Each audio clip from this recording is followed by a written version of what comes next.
যদি এই ধরনের ভৌতিক গল্প আপনার ভালো লাগে তাহলে বেঙ্গলি ঘোস্ট হাউসের সাথেই থাকুন। এখানে নিয়মিত সত্য ভৌতিক ঘটনা আপনাদের জন্য খুঁজে নিয়ে আসা হয়। আজকের ঘটনাটা পাঠিয়েছেন সাম্য রায়, আর ঘটনাটা ঘটেছিল তার বড় বোনের সাথে। আপনাদের কাছে কোনো গল্প থাকলে স্ক্রিনে দেওয়া ইমেলে পাঠাতে পারেন। গল্প শুরুর আগে আজকের একটা প্রশ্ন: আপনি কি কখনো এমন কোনো ডাক শুনেছেন যার উৎস খুঁজে পাননি? হস্টেলে ওঠার সময় কেউ কখনো বলে না, কিছু জায়গা শুধু থাকার জন্য না, কিছু জায়গা মনে দাগ কাটার জন্য। আমি তখন প্রথম বর্ষের ছাত্রী। নতুন শহর, নতুন হস্টেল, নতুন জীবন। শুরুটা ছিল একদম সাধারণ, কিন্তু আজ ভাবলে মনে হয় সব অস্বাভাবিক ঘটনা শুরু হয় খুব স্বাভাবিকভাবেই। আমার রুম ছিল ৩০৫ নম্বর, করিডোরের একদম শেষ মাথায়। দিনের বেলা রুমটা তেমন খারাপ লাগতো না, কিন্তু রাত হলেই একটা অদ্ভুত নীরবতা নেমে আসত, যেন শব্দগুলো কথা বলতে ভয় পায়। সেদিন রাতে ঘুমাতে একটু দেরি হয়েছিল। পড়া শেষ করে লাইট বন্ধ করে শুয়ে পড়েছি। বাইরে হালকা বাতাস, জানলার কাছে গাছের পাতার ছায়া পড়ছে। চোখ বন্ধ করতেই হঠাৎ প্রথমে মনে হলো ভুল শুনছি। হস্টেলে এমন শব্দ নতুন না, কেউ হয়তো পাশের রুমে দরজা বন্ধ করেছে। কিন্তু কয়েক সেকেন্ড পর এবার শব্দটা একদম আমার দরজার সামনে থেকে। বুকের ভেতরটা অদ্ভুতভাবে কেঁপে উঠল। আমি ধীরে বলে উঠলাম, কে? কোনো উত্তর এলো না, শুধু নিঃশব্দ করিডোর। আমি নিজেকে বোঝালাম হয়তো কেউ ভুল রুমে নক করেছে। এই ভেবে আবার শুয়ে পড়লাম, কিন্তু মনটা অস্থির হয়ে উঠেছিল। ঠিক তখনই আবার শব্দটা এলো, এবার একটু ধীরে, যেন কেউ খুব সাবধানে দরজায় আঙুল ঠেকাচ্ছে। আমি উঠে বসে ফোনের ফ্ল্যাশ লাইট জ্বালালাম, দরজার দিকে তাকালাম। দরজাটা ভেতর থেকে লকড। মনে হলো দরজার ওপাশে কেউ দাঁড়িয়ে আছে, কিন্তু আমি জানি করিডোরে তখন কেউ থাকার কথা না। আমি দরজার কাছে গিয়ে আবার বললাম, কেউ আছো?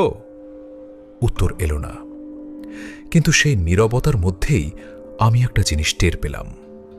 কেউ যেন নিঃশ্বাস নিচ্ছে, খুব হালকা, খুব কাছে। হঠাৎ করে সাহস করে দরজার নিচের ফাঁক দিয়ে আলো ফেললাম। করিডোর ফাঁকা, একদম ফাঁকা। কিন্তু ঠিক তখনই করিডোরের শেষ মাথায় কিছু একটা নড়ে উঠল। পরিষ্কার দেখা গেল না, শুধু একটা ছায়া, যেটা কয়েক সেকেন্ডের মধ্যে মিলিয়ে গেল। আমি চোখের পাতা শক্ত করে বন্ধ করলাম। মনে মনে বললাম, ভয় পাচ্ছিস, তাই এমন লাগছে।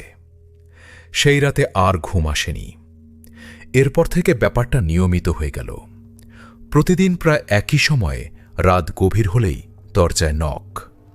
কখনো একবার, কখনো ৩ বার, কখনো খুব খুব জোরে, কখনো এত আস্তে যে মনে হতো কেউ দরজায় কান ঠেকিয়ে দাঁড়িয়ে আছে। আমি কাউকে বলতাম না, বললেও কেউ বিশ্বাস করবে না, এই ভয়টা কাজ করত। একদিন সাহস করে এক রুমমেটকে বললাম। সে হেসে বলল, হোস্টেলে এসব হয়, ইগনোর কর।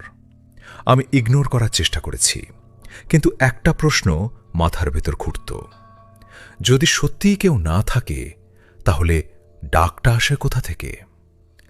এক রাতে ব্যাপারটা আরও ভয়ঙ্কর হয়ে উঠল।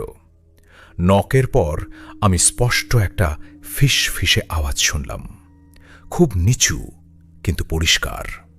দরজাটা খোলো। গলাটা চেনা নয়, মানুষের মতো, কিন্তু ঠিক মানুষের মতোও না। আমি কম্বলের ভেতর ঢুকে পড়লাম। চোখ দিয়ে জল পড়ছিল, কিন্তু শব্দ করিনি। শুধু মনে হচ্ছিল দরজার ওপাশে কেউ দাঁড়িয়ে আছে, অপেক্ষা করছে। সেই রাতে প্রথমবার আমার মাথায় একটা চিন্তা এলো, যেটা আমি স্বীকার করতে চাইনি। হয়তো এটা কোনো মানুষ নয়।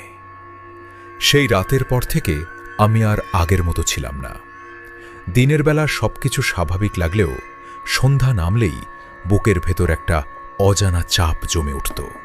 মনে হতো রাত আসছে, আর রাত মানেই আবার সেই ডাক। আমি চেষ্টা করতাম দেরি করে ঘুমাতে। ভাবতাম জেগে থাকলে হয়তো ভয়টা কম লাগবে।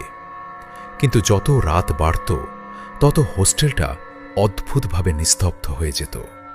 করিডোরে পায়ের শব্দ বন্ধ হয়ে যেত।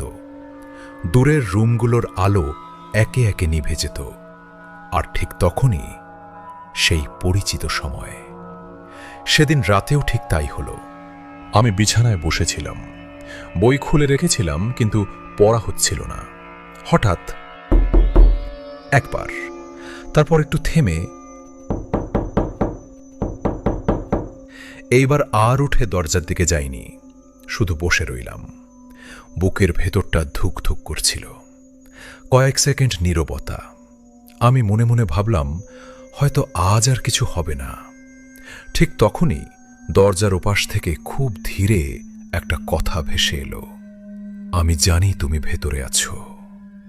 এইবার গলাটা আগের চেয়ে স্পষ্ট, খুব কাছে, এত কাছে যে মনে হলো দরজার কাঠের ভেতর দিয়েই কথা বলছে। আমি নিঃশ্বাস বন্ধ করে বসে রইলাম। মাথার ভেতর হাজারটা প্রশ্ন। কিভাবে জানে আমি ভেতরে আছি? কে সে? আমি সাহস করে জিজ্ঞেস করলাম, তুমি কে?